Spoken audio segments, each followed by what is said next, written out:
8월 27일 목요일 오늘의 예배를 하나님 앞에 올려드리겠습니다. 사도신경으로 우리의 신앙을 고백하겠습니다. 전능하사 천지를 만드신 하나님 아버지를 내가 믿사오며 그 외아들 우리 주 예수 그리스도를 믿사오니 이는 성령으로 잉태하사 동정녀 마리아에게 나시고 본디오 빌라도에게 고난을 받으사 십자가에 못 박혀 죽으시고 장사한 지 사흘 만에 죽은 자 가운데서 다시 살아나시며 하늘에 오르사 전능하신 하나님 우편에 앉아 계시다가 저리로서 산 자와 죽은 자를 심판하러 오시리라. 성령을 믿사오며 거룩한 공예와 성도가 서로 교통하는 것과 죄를 사하여 주시는 것과 몸이 다시 사는 것과 영원히 사는 것을 믿사옵나이다. 아멘. 찬송하시겠습니다. 찬송가 370장 찬송하시겠습니다. 찬송가 370장입니다.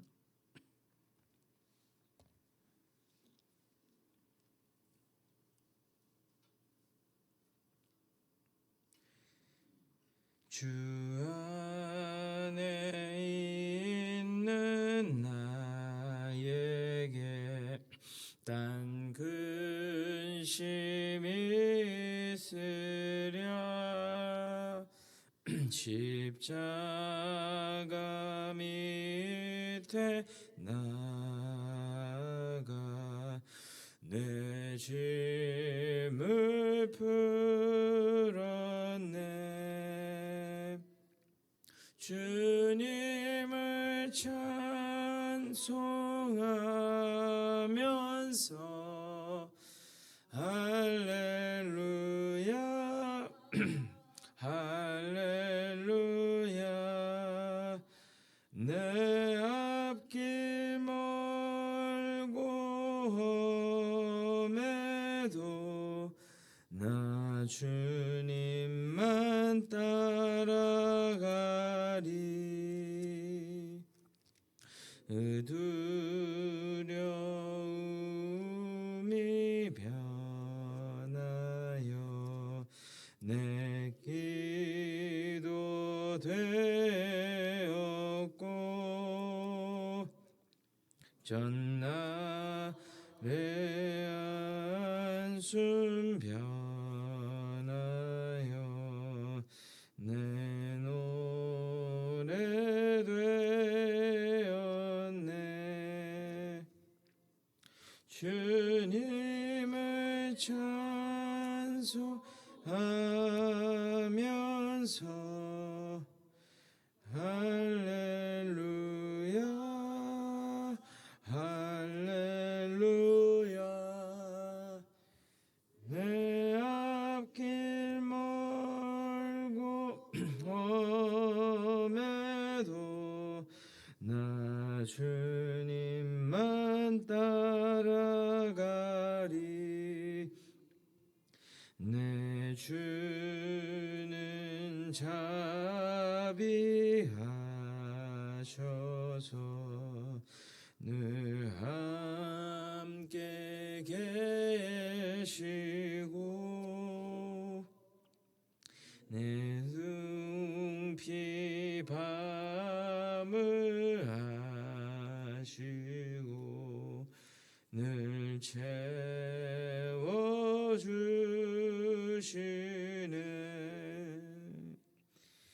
주님을 찬송하면서 할렐루야 할렐루야 내 앞길 멀고 험해도 나 주님만 따라가리. 내 주와 맺은 언약은 영불변하시니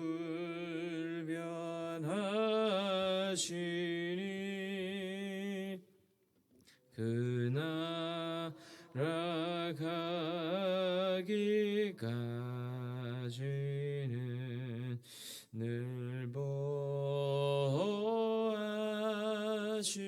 보아시네. 주님을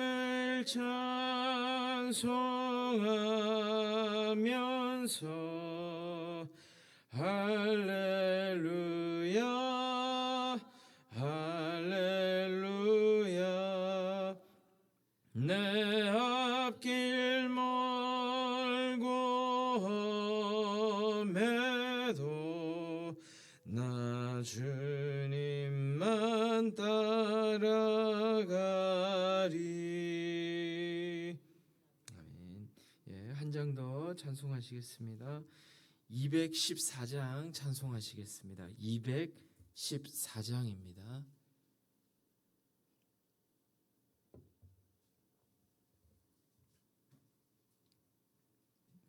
나 주의 도움 받고자 주 예수님께 빕니다. 그 구원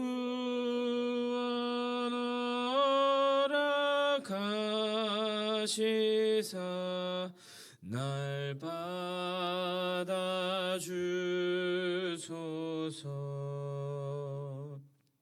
내 모습 이대로 주 받아주소서.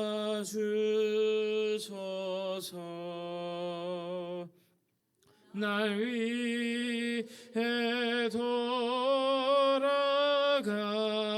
돌아가신 주 날 받아주소서.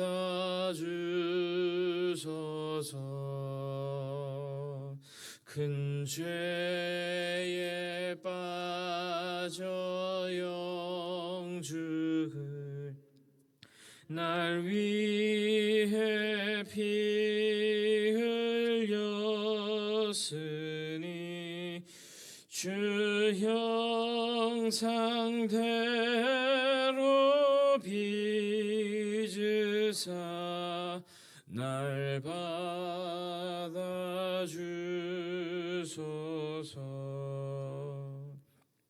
내 모습 이대로 주 받아주소서.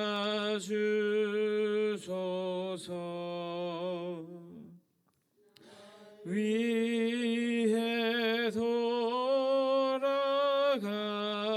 돌아가신 주 날 받아주소서.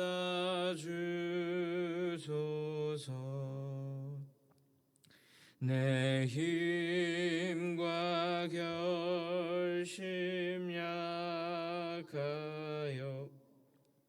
늘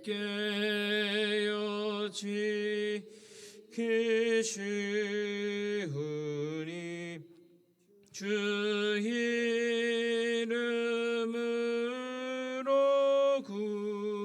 구원해 날 받아주소서.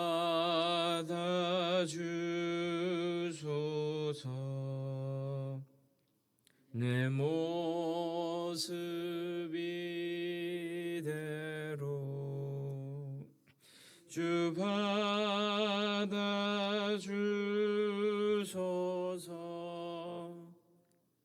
날 위해 돌아가신 주 날 받아주소서.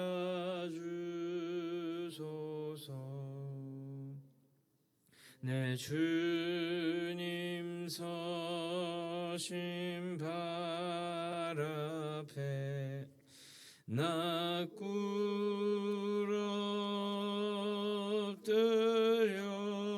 엎드렸으니 그 크신 역사 이루게 날 받아주소서.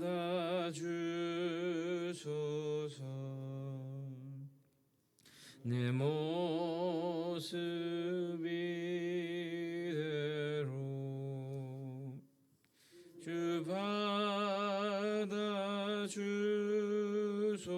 주소서. 날 위해 돌아가신 주, 날 받아주소서.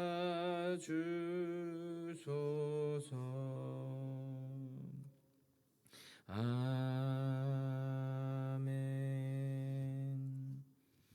기도하시겠습니다. 사랑 많고 은혜가 풍성하신 하나님 아버지, 참으로 감사합니다. 오늘도 저희들의 발걸음을 주님의 몸된 교회로 인도하여 주시고 예배로 하루를 열게 하시니 은혜를 감사합니다. 이 시간 저희들의 마음을 새롭게 하여 주시고 주님만을 바라보며 예배하고 기도하는 우리 모두 되게 하여 주시옵소서. 세상의 모든 염려와 걱정은 내려놓게 하시고 오직 주님의 음성에 귀 기울이게 하시사 새벽의 고요함 속에서 주님의 임재를 깊이 경험하는 복된 시간이 되게 하여 주시옵소서. 각자의 기도 제목들 가지고 나온 사랑하는 주의 백성들을 일일이 기억하여 주시사 가정의 문제, 건강의 문제, 자녀의 문제, 관계의 문제 등 삶의 모든 문제들을 주님께 올려드리오니 간구하는 모든 기도 제목마다 속히 응답되는 기적의 역사가 있게 하여 주시옵소서. 말씀을 듣습니다. 말씀을 통하여 우리의 심령을 깨워주시고 오늘을 살아갈 힘과 지혜를 얻게 하시며 주님의 뜻을 따라 승리하는 복된 하루가 되게 하여 주시옵소서. 감사를 드리옵고 살아계신 예수님의 이름으로 기도드리옵나이다. 아멘. 오늘 은혜 받을 하나님 말씀은 창세기 37장 12절로 20절까지의 말씀입니다. 창세기 37장 12절로 20절까지의 말씀입니다. 우리 다 같이 한 목소리로 합독하시겠습니다. 그의 형들이 세겜에 가서 아버지의 양떼를 칠 때에 이스라엘이 요셉에게 이르되 내 형들이 세겜에서 양을 치지 아니하느냐? 너를 그들에게로 보내리라. 요셉이 아버지에게 대답하되 내가 그리하겠나이다. 이스라엘이 그에게 이르되 가서 내 형들과 양떼가 다 잘 있는지를 보고 돌아와 내게 말하라 하고 그를 헤브론 골짜기에서 보내니 그가 세겜으로 가니라. 어떤 사람이 그를 만난즉 그가 들에서 방황하는지라. 그 사람이 그에게 물어 이르되 내가 무엇을 찾느냐? 그가 이르되 내가 내 형들을 찾아오니 청하건대 그들이 양치는 곳을 내게 가르쳐 주소서. 그 사람이 이르되 그들이 여기서 떠났느니라. 내가 그들의 말을 들으니 도단으로 가자 하더라 하니라. 요셉이 그의 형들의 뒤를 따라가서 도단에서 그들을 만나니라. 요셉이 그들에게 가까이 다가오기 전에 그들이 요셉을 멀리서 보고 죽이기를 꾀하여 서로 이르되 꿈꾸는 자가 오는도다. 한 구덩이에 던지고 우리가 말하기를 악한 짐승이 그를 먹었다 하자. 그의 꿈이 어떻게 되는지를 우리가 볼 것이니라 하는지라. 아멘. 샬롬. 오늘 본문은 야곱이 요셉에게 심부름을 시키는 장면입니다. 어제도 살펴보셨겠지만 야곱은 편애가 심했던 아버지였습니다. 그래서 오늘 이 마지막 20절을 보시면 아시겠지만 이 형들이 어떻게 합니까? 죽이려고 합니다. 요셉을.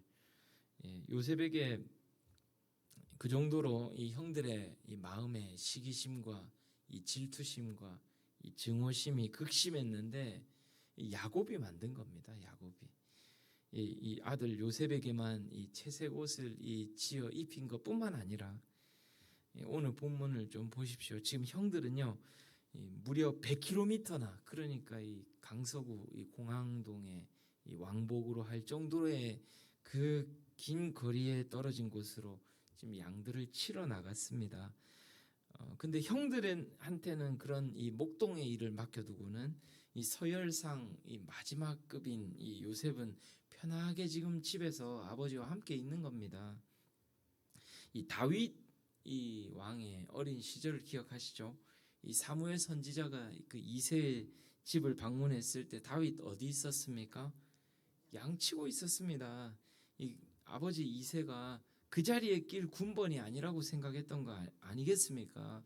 그만큼 이 옛날에는 이 양을 치는 이 목동의 일이 하찮은 일에 속했던 것입니다. 그러니까 오늘 이 야곱이 얼마나 이 요셉을 애지중지했는지 아시겠죠? 이 형들은 양이나 치고 있는데 이 요셉한테는 이 채색 옷까지 입혀서 지금 아버지와 집에서 쉬고 있는 것이죠. 그리고 계속해서 이 본문을 좀 살펴보겠습니다. 아마 형들이 이 세겜으로 간다고 하고는 이 양을 치러 간지 시간이 좀 흐른 것 같습니다. 예상보다 더 늦어진 것 같아요. 지금 야곱의 집은 헤브론에 있는데 이 세겜까지의 이 나중에는 이제 도단으로 가지만 일단 세겜까지는요 학자마다 이견이 있지만 대략 한 80km 정도 떨어진 거리입니다. 이제 도단까지 하면 이제 100km가 좀 넘어가고요. 그럼 이제 세겜까지만 봐도 이제 보통 한 3, 4일 정도 가야 되는 거리입니다. 근데 이 세겜이 또 보통 땅이 아니지 않습니까? 이 창세기 34장에 살펴보신 것처럼 이 여동생 디나가 부끄러운 일을 당한 곳 아니겠습니까? 그리고 그 지역 남자들을 쓸어버렸죠. 물론 지금은 이제 한 몇 년 정도, 이제 한 수년 정도 흐른 것으로 이제 학자들은 해석을 하는데, 여튼 복수가 있을 수 있는 이제 위험천만한 땅입니다. 한 5, 6년 정도 지났으니까. 그럼에도 불구하고 이 세겜으로 이 양을 치러 간 것은 아마 이 목초지가 좋아서 그런 거 아니겠나. 아니면 뭐 무슨 축제나 행사나 뭐 다른 볼일이 있어서 그랬을 수도 있겠고요. 성경에 기록되지 않아서 정확히 잘 모르겠습니다만은 여튼 중요한 것은 이 아버지 야곱이 매우 걱정하고 이 염려할 그 지역으로 지금 양을 치러 갔다는 것입니다. 근데 이 야곱이요 요셉을 얼마나 신뢰를 하냐면 이 위험천만한 곳으로 보내는 거예요. 그만큼 이 요셉이 이 지혜롭고 용맹하고 매사에 어떤 일을 맡겨도 그만큼 잘 해냈다는 뜻 아니겠습니까?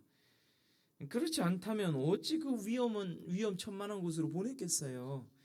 근데요 또 이 아버지가 하신 말 자체를 살펴보면 또 웃겨요.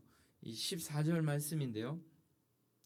요셉아, 네가 빨리 형들과 지금 양떼에게 가서 뭐 네가 용맹하고 뭐 너가 지혜로우니까 뭐 도울 일 있으면 좀 도와라. 이게 아니고요. 네가 가서 빨리 보고 난 후에 돌아와서 내게 말하라는 거예요. 보고하라는 겁니다. 즉 요셉을요 지금 어느 정도 위치에 놓고 있냐면 아버지 마음속에 이 감독자 정도의 이 수준으로 높이로 보고 있는 겁니다. 그러니까 아들한테는 채색 옷 입혀가지고 그 당시 목동은요 이렇게 뭐 어깨 정도에 되는 이런 옷을 입고 반바지 정도의 그 옷을 입었다고 합니다. 왜냐하면 일을 잘해야 되니까. 그러니까 지금 요셉한테는요 그냥 단순하게 뭐 그냥 그런 정도가 아니라 아주 높은 이제 관리자급으로 아버지가 그 형들 위에 세워둔 것입니다. 보고자로. 결국 이 모든 편애가 사실상 요셉을 결국에는 이 고난의 길로, 이 죽음의 길로 빠뜨린 이 원인이 되고 말았습니다. 근데요, 이 형들의 표현도 좀 흥미롭습니다. 그냥 단순히 야 꿈꾸는 자가 오는도다 요셉 죽이자 이게 아니고요. 20절을 보시면 결국에는 그의 꿈이 어떻게 되는지를 보자는 겁니다. 그의 꿈이. 지금 형들이 지금 간과하고 있는 것이 있는데요. 사실 그 꿈은 형들도 다 알고 있는 겁니다. 그냥 단순히 요셉 혼자서 꿈이라 생각하지 않습니다. 하나님이 꾸게 하신 이런 예언몽, 예지몽으로 알고 있다는 사실입니다. 즉, 이 꿈은 하나님이 주신 계획이고 이 목적이 있다는 겁니다. 그렇다면 지금 이 형들은요, 하나님을 시험하는 것이고 하나님을 대적하는 것이고 하나님을 도전하고 있는 것입니다. 그 꿈이 어떻게 되나 보자. 근데 워낙 이 죄성으로 가득 차서 그 부분을 인식하지 못하고 있는 건지 아니면 이 관계 없다는 것인지 이 간이 부어도 한참 부은 것입니다. 그러고 보면요, 이 예수님 당시에 이 유대 형제들도 유대인들도 그러지 않았습니까? 이 하나님의 아들이 아니고서는 도저히 보여줄 수 없는 그런 이적과 표적들을 우리 예수님이 보여주셨는데 그들은 그저 이 자기들만 생각하면서 결국에는 뭐 합니까? 예수님 죽이기로 모의합니다. 근데 너무나 놀랍도록 이 오늘 본문 야곱의 아들들과 비슷하게요. 그 당시에 절대 하나가 될 수 없었던 뭐 바리새인, 뭐 부활 믿지 않았던 뭐 사두개인, 뭐 그다음 심지어 헤롯단까지 그냥 하나가 돼 가지고 이렇게 예수님을 십자가에 못 박는 일에 이 손을 잡았다는 사실입니다. 이 사실 야곱의 아들들도요, 이 편애뿐만 아니라 얼마나 상처가 깊었겠습니까? 누구는 본처의 자식이고 누구는 후처의 자식이고 누구는 또 첩의 자식들인데 서로 말은 안 하고 있겠지만 서로들 얼마나 무시하고 또 서로를 얼마나 짓누르고 싶었겠습니까? 하지만 요셉을 죽이는 일에는 놀랍도록 하나가 되었다는 사실입니다. 요셉이요, 원래 예수님의 그림자, 예수님의 모형이라는 표현들 많이들 들어보셨죠? 요셉을 보면 예수님이 떠올라야 되는 것입니다. 그러니까 아까 말씀드렸던 이것 말고도요, 또 오늘 본문에 요셉이 보여준 모습에서 우리 예수님의 모습을 많이 발견할 수 있는데요. 아까 첫 번째는 방금 살펴본 것이 첫 번째입니다. 즉 형제들이 요셉을 죽이는 일에 하나가 되었듯이 이 이스라엘 이 민족, 이스라엘 형제들이 이 예수님을 죽이는 일에 하나가 되었다라는 부분이 첫 번째고요. 두 번째 예수님을 닮은 모습은 바로 아버지가 보내셨다라는 부분입니다.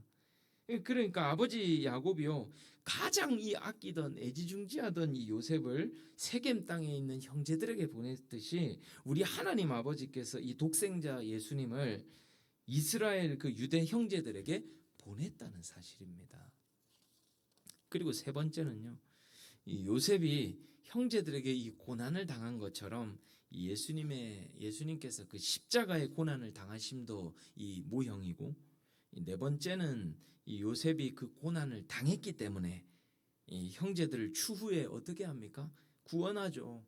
죽음 같은 그 기근 속에서 구원한 것처럼 예수님은 그 십자가의 고난을 당하셨기 때문에 유대 형제를 비롯한 우리 수많은 사람들, 저와 여러분까지도 이 죽음에서 구원해 주셨다라는 사실입니다. 이와 같이 공통점이 참 많지 않습니까?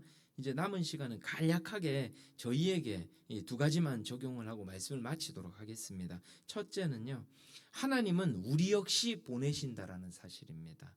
요셉만 보내신 것이 아니라 예수님만 보내신 것이 아니라 저와 여러분도 이 세상으로 보내셨다라는 사실입니다. 사실 이 보내심의 정확한 표현은요, 부르시고 보내신 겁니다. 부르시고 보내셨다.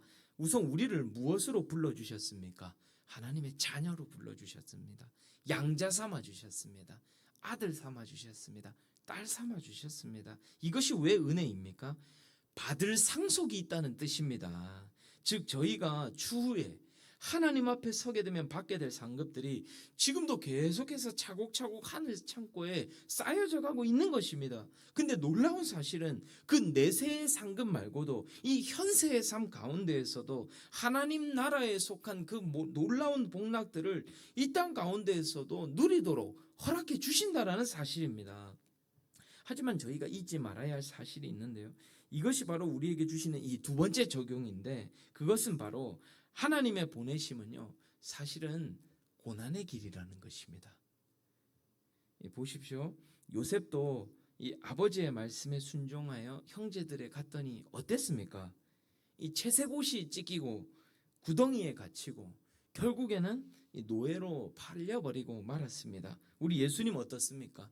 이 고난의 쓴 잔을 기어이 순종하신 주님은 살이 찢기고 이 조롱과 멸시와 더불어 끝내는 죽음까지 당하고 말았습니다. 물론 궁극적으로는 승리의 길이고 영광의 길입니다.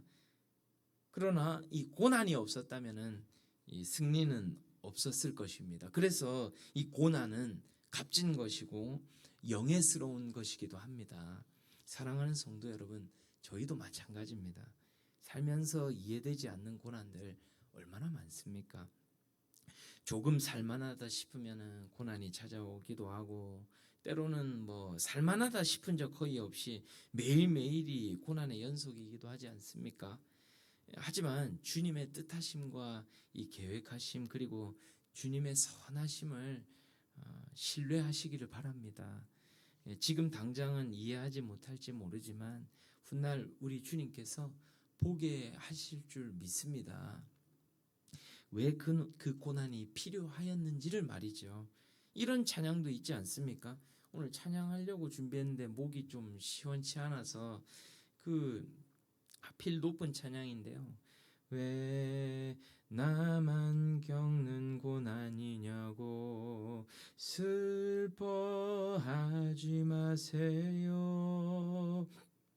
고난의 뒤편에 있는 주님이 주실 축복 미리 보면서 감사하세요. 힘을 내세요, 힘을 내세요. 주님이 손잡고 계시잖아요. 주님이 나와 함께함을 믿는다면 어떤 고난도 이길 수 있잖아요. 아멘. 사랑하는 성도 여러분, 낙심의 골짜기를 겪고 있습니까? 낭만과 두려움과 공포에 쌓여 이제는 정말 끝났다고 생각하십니까? 믿음의 눈을 뜨시기를 축원합니다. 그 고난을 통하여, 그 고난을 사용하여 우리 하나님이 저와 여러분을 반드시 승리의 길로 인도해 주실 줄 믿습니다. 역전의 하나님, 십자가의 하나님, 부활의 하나님께서 우리가 겪는 모든 상황과 환경과 여건을 초월하여 주변 사람 모두가 말하기를 이제는 완전히 끝났다, 완전히 망했다 할지라도 우리 하나님 기필코 반드시 결단코 역전시켜 주실 줄 믿습니다. 기도하시겠습니다. 거룩하신 아버지 하나님, 오늘 말씀을 통하여 요셉을 보내신 아버지의 마음과 독생자 예수 그리스도를 이 땅 가운데 보내신 하나님 아버지의 사랑을 깨닫게 하시니 은혜를 감사합니다. 그러나 하나님의 보내심의 길이 비단 형통의 길이 아닌 고난의 길일 수 있음도 배웠사오니 저희가 현실 속에서 만나는 모든 고난을 비단 원망하거나 피하려 애쓰지 않게 하시고 그 고난 속에서도 주님의 손길과 계획을 신뢰하며 나아가는 우리 모두 되게 하여 주시옵소서. 이해되지 않는 순간에도 주님만을 바라보게 하시고 낭망의 골짜기를 지날 때에도 주님 손 붙잡고 일어서는 믿음을 허락하여 주시옵소서. 그리하여 요셉이 고난을 통하여 형제들을 살린 것처럼 우리 예수님께서 십자가의 고난을 통하여 인류를 구원하신 것처럼 우리의 고난 또한 누군가를 살리게 하시고 주님께 영광이 되어지는 복된 은혜가 있게 하여 주시옵소서. 역전의 은혜를 매 순간 경험하며 살아가는 우리 모두 되게 하여 주시옵소서. 감사를 드리고 예수님의 이름으로 기도드리옵나이다. 아멘. 이제는 우리 주 예수 그리스도의 은혜와 하나님 아버지의 극진하신 사랑하심과 성령님의 감화감동 위로교통 충만하심이 고난의 길을 걷고 있다 할지라도 주님의 선하심과 역전의 하나님을 늘 기대하고 소망하며 나아가기를 결단하는 사랑하는 모든 주의 백성들 머리머리 위에와 저들의 가정과 생업과 직장과 사업장 위에 그리고 저들의 모든 자녀 손들과 그들의 모든 미래 위에 이제로부터 영원토록 함께 있을지어다. 아멘.